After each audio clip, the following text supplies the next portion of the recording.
Bud, who seems to be retired, sure has Boots on his mind, right? Yeah, I know Bud keeps saying he's retired, but also what Bud is not saying, right? He keeps talking about the fight, and that's for a reason. Bud's one of the most competitive people I've ever met, if not the most. Yep. 100%. A+ versus A. That's A+ versus A. I like that. Terrence just a little too much and will catch him. Yeah. And buzz Boots. And yeah. I think I think Terrence stops him. It's such a special fight because you got Terence Bud Crawford says his boxing career is finished. At least, that is the message he keeps repeating. Yet, something fascinating is developing in the sport right now. A potential fight that has not even been officially announced is creating more excitement and discussion than many bouts that are already taking place. By the end of this story, it becomes clear why this unanswered question involving Crawford could become one of the most fascinating developments boxing has seen in years. Bud Crawford makes it official, rejects the notion that he could come out of retirement to face Jaron Boots Ennis, stating he really has nothing to prove, wishes Boots Ennis well on his journey, but he ain't coming out of retirement for no dang. Let's be honest about it. Every time Terence Bud Crawford says that he is retired, his name somehow ends up right back at the center of discussions about Jaron Boots Ennis. Fans keep returning to the same question over and over. If Crawford's journey in boxing has truly come to an end, then why does his name continue dominating the conversation as if there is still another chapter waiting to be written? True alpha males, you know what I mean? I was an alpha male until I got in the ring with that dude. It just, that dude, like, it was like, the more he wasn't allowing me to do he wasn't, and it was like, damn, okay. Well then, you know. You had one of them in eights and the other in sparring? I don't know, because that dude hit me with a right hand in the sparring, and I was like, I was like, yo, that was real. It's one of those things where Boots is good, but once you run in there with that. This is more than just normal talk or random speculation. Once you begin putting the pieces together, the situation becomes much more interesting. Every time Boots Ennis produces another dominant performance, social media quickly fills with the same demand: bring Bud back. Podcasts immediately return to debating the potential matchup, while analysts continue sharing their own theories about whether the fight could actually happen. It could all be coincidence, but the timing of these conversations has made more and more people pay attention. About Boots versus Crawford. And look, do I think Boots versus Crawford could happen? Yeah. Do I think it will happen? I guess that's down to Terence Crawford. We know Boots wants it. Eddie will take it straight away. Will Terence Crawford bite back? I think so far, he's put out a tweet. He's been quite complimentary. I saw a video he did with all the smoke, quite complimentary of Boots' win. I almost want to see that nastiness in him come out. And it's there, trust me. I've been around Crawford quite a lot in the last few years. If someone pokes the bear, 9 times out of 10, Crawford will poke back. Could this be the 1 time out of 10 where he doesn't? I don't know. I don't want it to be. I've always felt that when Terence Crawford says, I'm not fighting again, obviously, look, he's been doing it for 30 years. Terence Crawford's got 38. He's been boxing since he was 7 or 8. So it could just be a case of, I want to do something different. He travels the world. He's in Tanzania right now. He's enjoying life. But I always felt he retired because where were the challenges? The big challenge was Canelo at 168. He done that. There was no real challenge at 154. He wasn't going to fight Sebastian Fundora or Virgil Ortiz. They weren't really making a play for him. There certainly wasn't challenges at 160. Carlos Adames, Alan Canali, Hamza Shiraz. Nothing to tempt him. And this is where the situation becomes even more fascinating. Crawford continues saying that he has nothing left to prove, and considering everything he has accomplished, it is easy to understand why. He has already built one of the most impressive resumes of his generation. So, the real question is why the boxing world seems unwilling to let him simply enjoy the legacy he has already earned and move forward in peace. I mean, look. Talking much. Here's the thing. If Bud is 90% of who he has been, Boots got no wins against Bud. He ain't gonna be. But Bud would beat him up and knock him out. He's fresh. But now Bud's been off for a year. If Bud is off for a year and a half, 2 years, and he's pushing 40, and the thing about Boots is he's a young man with young man reflexes, a sizzling offense. all of a sudden your body's not responding the way it used to a guy like that, it becomes an interesting matchup. What do you think of this? And there's a reason he's talking about it, all right? What makes this even more fascinating is how the conversation surrounding Boots has started changing. With his usual confidence, Ennis enters interviews and begins describing elite opponents as easy work, immediately setting social media on fire. Some fans enjoy his bold approach and believe he is simply displaying confidence. Others think that kind of talk could be the fastest way to attract the attention of a legendary fighter who may have been completely comfortable remaining retired and enjoying life outside the ring. He will knock out Bud Crawford. He said easy work. And he also said, and he also said that St. Xander's highest, brother. But he's also said that that Bud ducked him. Right, but I'm saying Bud wouldn't even respond to him if he wasn't at least thinking about it a little bit, right? But Bud, he's freshly retired. Right. We're talking about a competitive dog. And we got this guy over here talking crazy, saying that I'm easy work. Yeah, exactly. I'm going to sit here. But there is another side to the story that often goes unmentioned. This is no longer simply about Boots pursuing Crawford. Every time Ennis continues winning and impressing, the entire discussion begins to shift. Fans are no longer just asking whether Boots can get Bud into the ring. Now, they are starting to question whether Crawford would still have enough left to figure out and defeat Ennis, and that creates a completely different type of debate. Xander is, I felt like Xander wrong fight, but, a lot of people knew Xander was green and he was taking a fight too soon, but at the same time, you can't exchange with somebody that's faster than you and more athletic than you. So I thought that was the wrong game plan in his own right. Boots is more faster, sharper, especially in the exchanges. And I think that's what led Xander to get hurt the times that he did get hurt, because he got... Suddenly, Crawford's age becomes a major talking point. His recent activity becomes part of the discussion, and even the timing of a potential fight starts dividing opinions. Nobody seems capable of agreeing on what would actually happen.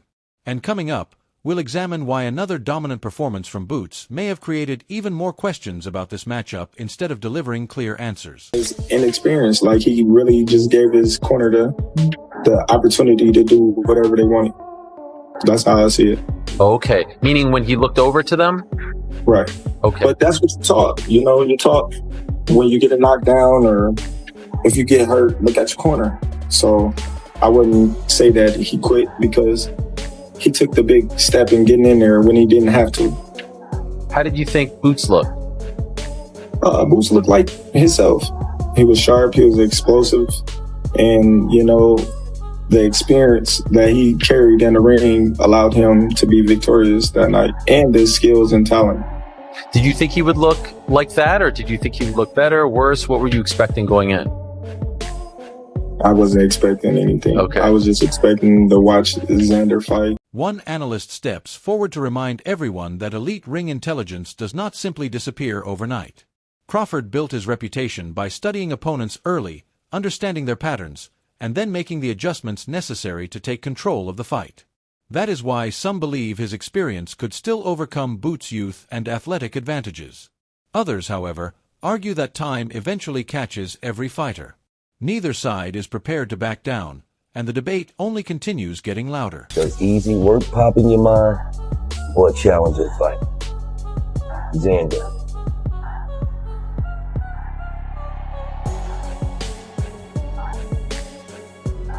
Easy work. Charlo. Easy work.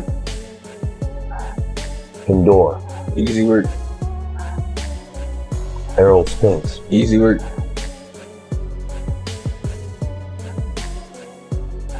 Devin Haney. Easy work. And then comes the moment nobody saw coming. Boots produces another dominant performance, and the entire boxing world celebrates it.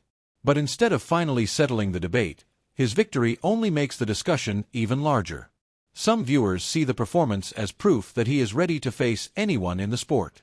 Others believe it creates even more unanswered questions because every impressive win brings new comparisons with the greatest fighters. Could that performance mean he is ready to defeat today's champions? Could he have competed with legends from previous eras? The debate quickly grows, and the speculation begins spreading even faster than the highlights themselves. You know, we focus on tasking. Taking over this division. We ain't want to retire fighters. Yeah, y'all keep on throwing Terence up. Terence, you retired. Leave Terence alone. Let him do what he's supposed to do. Y'all may have fun and enjoy his family. Boot. Look at that. All of them. I don't care who makes it. Yeah. We fighters. Listen. We fighters. We not rappers. Like, you know what I'm saying? Rappers gotta talk. Fighters gotta fight. Let's fight. Why do I gotta call you? You want this man to wake up in the morning and be like, Bud, like, come on, bro. What the is that? You know what I mean? And listen, anybody will tell you, I with Bud Crawford. I with Bud. I think he one of the baddest motherfuckers. Meanwhile, it seems like every former fighter who discusses Crawford eventually brings up their experience with him. In interview after interview, the conversation returns to Bud's timing, his patience, and his ability to make even elite opponents look less effective than expected. It is almost as if Crawford may no longer be actively competing, but his reputation is still doing the work for him. Think about that for a moment. He may be outside the ring, yet his name and legacy continue appearing in nearly every major boxing conversation. That kind of lasting presence is rare, and few fighters can maintain it even after they stop fighting. The glass jaw, Mills, I think that he's an adorable guy, but I think that we overestimated, you know, not we, but just the boxing world just overestimated his size and his fundamentals. I do. I think, and Booth's supposed lack of defense. Xander is the one with the leaky defense. He could not miss him. But Xander was never criticized for his defense. You know what I'm saying, bro? He never gets criticized for. Have you been seeing a lot of people saying that? Why did he fight this type of fight? Yes. Right. Yes, and I thought he would box more, but you got to remember in the first round, Booth was killing him with the jab. Facts. And he dropped him. So Xander probably said, if I stay on the end of this, he gonna pick me apart all night because he's just too fast and too sharp. So he probably said, let me just be bigger and stronger and go to work and try to do what Karen did in the second fight and see if that works, because he was on the end of that hot early, and Boots is so much quicker than he is. He probably said, man, I can't stay out here all night. See, we was talking about the size and the reach and all that. Then social media adds even more fuel to the discussion. Edited clips begin comparing Boots' speed with Crawford's counterpunching, while slow-motion breakdowns and fantasy scorecards spread across every platform. Comment sections quickly become virtual battlegrounds, with fans debating every possible outcome as if they were expert trainers and Hall of Fame strategists. At that point, the arguments become so intense that it almost feels like the keyboards themselves are throwing punches. I want to ask you that question first. Can you answer that for me, Boots? If you see this interview and everybody's talking, or Boots fans or whoever it is, and everybody getting mad at me, I'm just asking, if you're the #1 contender for Errol Spence, why would you let Bud Crawford take your spot? Okay. Now, okay. Fine.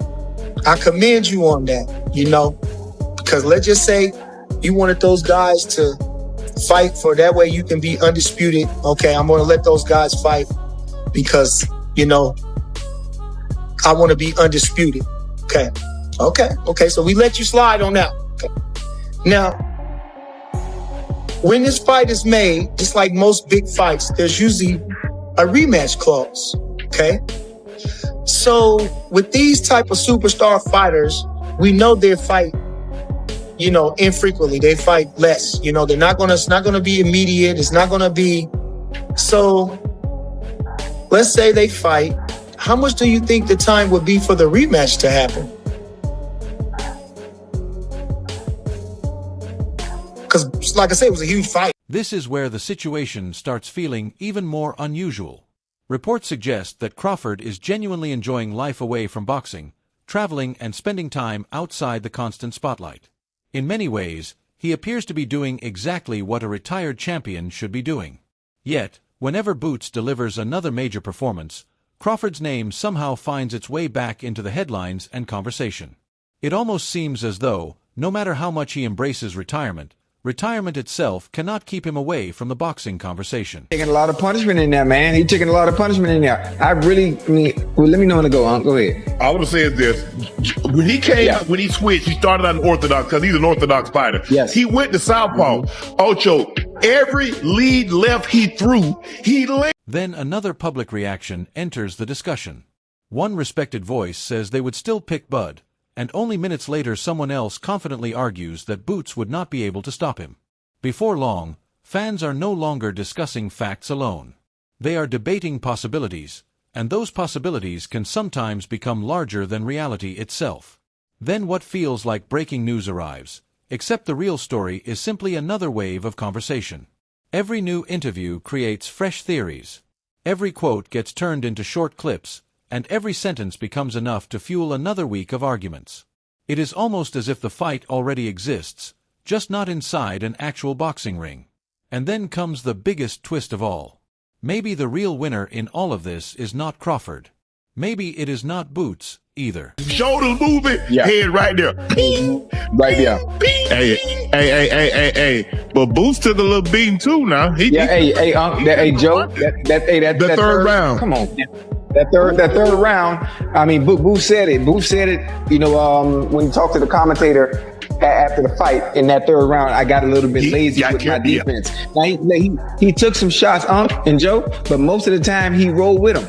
But at that third round, and I'm surprised that Xander, also, that Boots being the puncher that he is, Xander chose to just stay in the pocket and just... Ooh, man. You get out of range.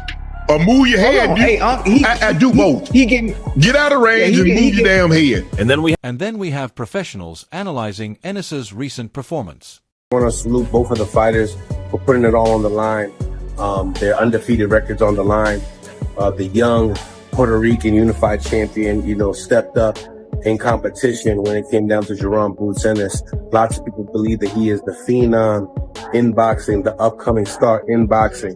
But was this performance that catapulted him for that? Well, first round, drops him.